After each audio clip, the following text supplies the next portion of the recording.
Dans le but d'informer la population témiscamienne sur les différentes mesures prises dans le monde municipal pour s'adapter au contexte de pandémie du coronavirus COVID-19, voici Mme Claire Bolduc, préfète de la MRC de Témiscamingue. Bon matin, Claire Bolduc. Bonjour Yves, on revient en hiver, hein? Oui, là, ce matin, avec le petit vent du Nord, me dire, et c'était des petits frissons ce matin, là. On va passer, évidemment... On met les bas de laine. C'est ça, les bottes de poêle. Écoute, on a de la visite via le téléphone ce matin. On a de la très belle visite. Je vous remercie beaucoup. C'est Yves-François Blanchet, le chef du Bloc québécois, qui est avec nous ce matin. Bonjour, M. Blanchet. Bon matin. Bien, bonjour tout le monde. Merci beaucoup de prendre quelques minutes de votre temps pour être avec nous. Et je sais que vous êtes un homme des médias électroniques et de radio. Alors, vous vous adressez à la population témiscamienne via une radio indépendante, CKVM. Je pense que ça va vous toucher beaucoup de savoir qu'il en existe encore au Québec.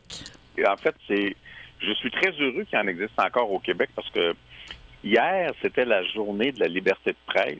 Puis le mot est bien cute, la liberté de presse, mais quand on s'y attarde, hein, c'est pas parce que les grandes entreprises sont libres de faire ce qu'ils veulent, c'est pas ça la liberté de presse. C'est justement qu'il y ait une diversité dans l'offre, qu'il y ait un maximum de médias différents qui n'ont pas nécessairement la même façon de traiter l'information, puis que les journalistes soient indépendants, puis qu'ils ne soient pas assujettis à l'autorité de quelqu'un dont ils savent très bien ce qu'il veut et ce qu'il veut pas.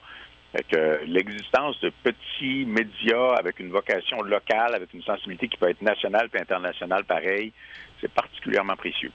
Et je vous confirme que j'ai beaucoup travaillé avec CKVM, mais durant la période de pandémie, c'est pas seulement précieux, c'est vital. Le lien qu'on a pu maintenir avec toute la population, alors on l'apprécie d'autant plus. Mais ce lien-là, il est aussi maintenu par les services Internet haute vitesse. Et vous vouliez nous en parler ce matin. Bien, en fait, c'est un enjeu qui a toujours été important et nous, on a toujours prétendu la même chose.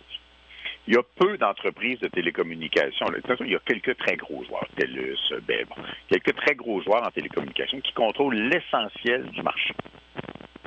Ces gens-là profitent du privilège de ne pas être nombreux, même s'il existe localement de beaucoup plus petites entreprises parfois. Avec le privilège d'être capable d'occuper un marché presque tout seul, vient l'obligation, lorsque c'est un service essentiel, d'assurer que tout le monde a accès au service. Alors, la réalité, c'est qu'il y a beaucoup de gens à travers le Canada et le Québec qui n'ont pas accès à Internet haute vitesse, même si on prétend qu'Internet haute vitesse est un service essentiel. On pense qu'un effort doit être fait. Et ce que la crise a mis en lumière, c'est qu'il y a des gens qui sont isolés et qui ne le sont que davantage parce qu'effectivement, ils n'ont pas accès à Internet haute vitesse. Mettez-vous à la place des gens qui se sont fait dire les bureaux de Service Canada sont fermés. Alors, vous devez procéder par téléphone. Essayez de remplir un formulaire par téléphone pour le plaisir, ou vous devez procéder par Internet. Il y a des gens qui non seulement n'ont pas la familiarité avec Internet, mais qui n'ont même pas accès à Internet. Alors, ces gens-là doivent avoir énormément de difficultés à avoir accès au même service que quelqu'un qui reste au centre-ville de Sherbrooke, mettons. C'est ce qu'on appelle la fracture numérique. En effet. Et vous avez fait des interventions dernièrement au gouvernement du Canada pour obtenir que le service Internet haute vitesse soit qualifié de service essentiel. En fait, tout le monde, là, verbalement, on dit tout que c'est un service essentiel parce que c'est cute. La réalité, c'est que dans les faits, ce n'est pas traité comme un service essentiel. Quand le Québec a fait le choix de l'électrification rurale sous Maurice Duplessis dans les années 50, c'était on va amener l'électricité partout. Puis quand le téléphone est... En fait, c'est Adélard Godbout, un agronome qui était premier ministre du Québec, qui a rendu... Oui, ça a été complété par Duplessis, c'est ça, je pense. Ouais. Exactement. Et lorsqu'on s'est rendu compte que le téléphone était tellement quelque chose de gros, que c'était un service qui devait se rendre partout, bien, ça s'est rendu partout. Mais dans le cas spécifique d'Internet, c'est comme si les lois du marché établissaient qui allait avoir accès et qui n'allait pas avoir accès, ce qui est évidemment pas quelque chose... Si c'est essentiel, ça veut dire que tu reconnais à même ton processus législatif que tout le monde doit l'avoir.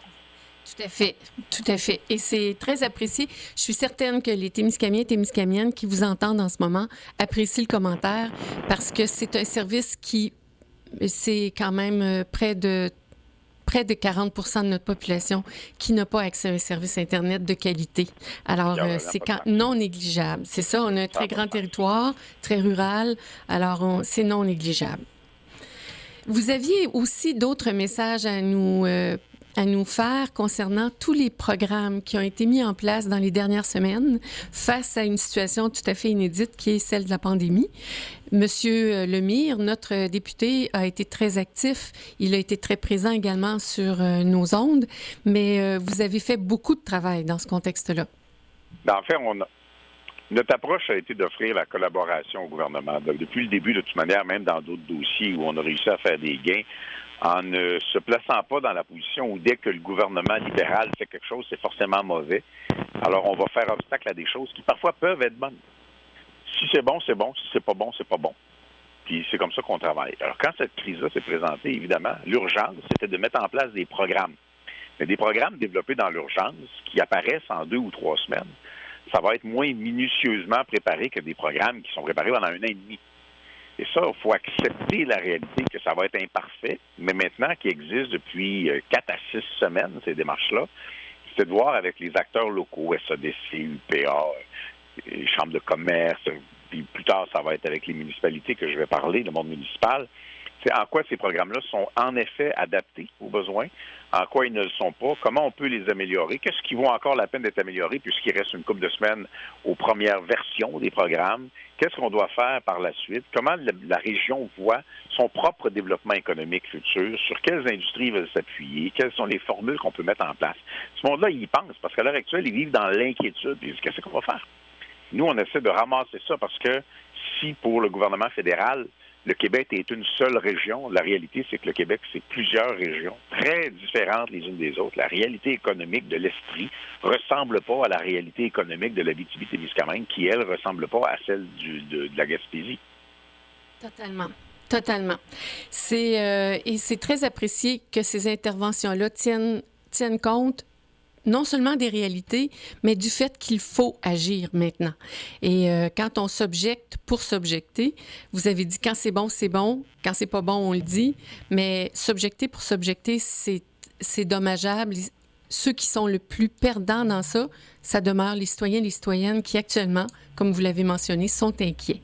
Alors, c'est très apprécié, tous les gestes qui sont posés et particulièrement l'aide, la présence et l'aide constante de notre député Sébastien Lemire. Je pense qu'on doit souligner avec tous les efforts qu'il a fait et la constance et l'énergie qu'il a déployée pour nous appuyer. On le remercie infiniment. Il est pas mal fait de même. En fait, Sébastien va être appelé à jouer un rôle assez important dans les prochains mois parce que les régions du Québec vont, elles, devoir définir comment elles imaginent leur propre sortie de crise. T'sais, on va voir des entreprises, des PME, affaiblies, parfois pas nécessairement être capables de passer au travers, avec des risques d'acquisition par d'autres plus grandes entreprises, souvent étrangères. Et ça, il va falloir faire obstacle à ça d'une quelconque façon. Donc, il va falloir soutenir le développement puis le tissu économique de nos régions. Puis Sébastien, comme responsable du développement économique, va devoir être très engagé dans ce processus-là. Puis à l'autre extrême, il y a les petits dossiers du quotidien, puis il y a les cas auxquels les citoyens, puis les entreprises, puis les agriculteurs sont confrontés. Et ça, le bureau de circonscription, en général, on est super contents parce que nos bureaux de circonscription, dont ceux de l'Abitibi-Témiscamingue, ont fait une maudite belle job pour être à l'écoute des gens puis essayer de régler les dossiers vraiment. Là. Il y a eu la grosse crise de rapatriement des citoyens du Québec qui étaient à l'étranger. Nos bureaux ont réussi à faire revenir ou contribuer à faire revenir presque tout le monde. Oui, presque 300 personnes, effectivement. Monsieur Blanchette, je vous remercie infiniment de nous avoir consacré ces minutes-là. C'est très précieux. Je pense que la population témiscamienne apprécie beaucoup que vous ayez pris le temps de vous adresser à nous. Ça me fait bien plaisir, madame. Merci. Salutations à tout le monde. Merci. Merci beaucoup. Et bonne journée à vous. Bye. Et je vais terminer avec les quelques nouvelles, quelques récentes nouvelles. D'abord, le gouvernement du Québec, on a parlé de nos pistes cyclables, de la route verte au Témiscamingue. On mentionnait que c'était souhaitable que ça demeure disponible pour les citoyens, mais c'est souvent plusieurs partenaires qui sont impliqués dans les routes vertes, dans les pistes cyclables. Alors, le ministère des Transports actuellement invite les municipalités et les gestionnaires de voies cyclables à les maintenir en opération, à les améliorer si c'est requis et à les entretenir de façon accélérée. On encourage beaucoup les transports actifs. La marche et les voies cyclables sont des transports actifs. Donc, on insiste pour que l'entretien soit fait. Dans les pistes cyclables, ici, c'était déjà une préoccupation que les municipalités avaient. On l'avait annoncé déjà en mars dernier que les pistes cyclables, pour nous, ça demeurait une priorité. Et on vous rappelle que les services, par exemple de l'eau potable ou des aires d'arrêt, ne seront pas nécessairement accessibles, mais les municipalités confirment qu'elles vont maintenir l'entretien des pistes cyclables de la route verte. C'est une invitation qui est faite par le ministère des Transports. Et s'il y a des mesures particulières à prendre de la part du milieu municipal ou des organismes qui entretiennent les routes vertes, il y a des budgets, des modalités à travers le programme VELOS Volet 3, l'entretien de la route verte, pour de l'affichage, par exemple, pour de l'entretien ou de l'amélioration qui sont disponibles. Donc, l'entretien des voies cyclables par les municipalités est couvert dans la liste des services prioritaires. Ce sont des ressources jugées essentielles par les organismes municipaux. C'est une bonne nouvelle. On l'avait mentionné, mais c'est tout l'appareil gouvernemental qui se met derrière ce genre de service-là. Une revendication qu'on a faite, nous, ici, oui. On avait adopté une résolution, déjà, à l'automne dernier, sur la loi 37 qui faisait l'instauration du Centre d'acquisition gouvernementale et des infrastructures technologiques du Québec. On avait contesté ce projet de loi-là. Il a été adopté en février et au moment où on était en pleine pandémie, on l'est toujours encore un peu, mais au moment où on était en pleine pandémie, le gouvernement invitait à l'achat local. Alors, on avait réitéré notre position et la résolution prise par la MRC en rappelant qu'on a besoin de cohérence. Alors, le gouvernement, c'est le président du Conseil du Trésor, a annoncé, et également le ministre Éric Kerr, qui est le ministre délégué à la transformation numérique, ont fait l'annonce du report de la mise en œuvre des deux organismes. Ça a été fait, ça, vendredi dernier. Et évidemment, on va s'assurer que le report soit à très long terme. Mais là, déjà, c'est pas le bon moment de mettre en place ce genre de service-là. Et on le constate. L'importance de nos services locaux, de nos services, que ce soit numériques, que ce soit de commerce, que ce soit gouvernementaux, des services locaux, c'est extraordinairement précieux. On l'a vu durant toute cette crise-là. Alors oui, effectivement, on va s'assurer de revenir à la charge constamment jusqu'à ce qu'on ait d'autres mesures qui soient mises en place plutôt qu'un centre d'acquisition regroupé. Nous, on appelait ça le centre des achats regroupés et ça fait en sorte que les achats gouvernementaux ne transigent plus dans les régions, mais qu'il y a une seule place qui fait l'acquisition et qui redistribue dans les écoles, les hôpitaux, etc. Alors, c'est des pertes nettes pour nos entreprises ici. On n'en veut pas. Achat local, c'est important. Ça commence par la tête et ça descend. Alors, que le gouvernement donne l'exemple. Déjà, de suspendre la mise en œuvre de ces deux organismes-là et des processus qui en découlent, c'est un bon signal. Je voulais aussi mentionner que dans le mois de l'arbre, mai, c'est le mois de l'arbre, et évidemment, la pandémie oblige à réorganiser un peu les activités qui étaient associées. Et une des grandes activités qui est associée au mois de l'arbre, c'est la distribution des petits plants d'arbres qu'on peut installer sur nos terrains, sur nos bords de lacs et tout ça.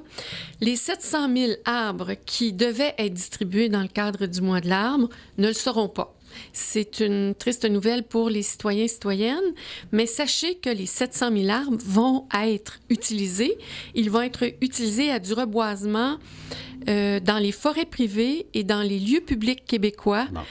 On ne perd pas les arbres, c'est ça, on les récupère. Et la programmation du mois de l'arbre est aussi reportée à l'an prochain. Par contre, plusieurs activités vont pouvoir se tenir, l'édition 2020 va être modifiée pour pouvoir se tenir par Internet ou par des moyens numériques, notamment par les plateformes sociales. Alors, il va y avoir des chroniques d'information sur l'arbre, des cahiers spéciaux dans les journaux, des capsules et des jeux questionnaires qui vont être maintenus et qui vont être disponibles par les voies numériques. La MRC va se faire évidemment un devoir de mettre le lien de tout ce qui est disponible sur le mois de l'arbre sur le site de la MRC.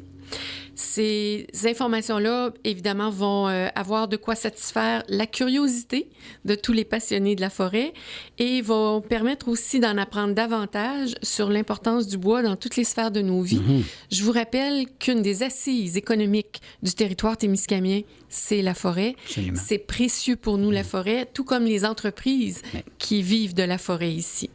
Alors, voilà les dernières nouvelles. On vous revient avec d'autres nouvelles dès demain, 11h30. Merci beaucoup, Yves, et bonne semaine. Bonne santé, tout le monde. Merci, Claire. À demain.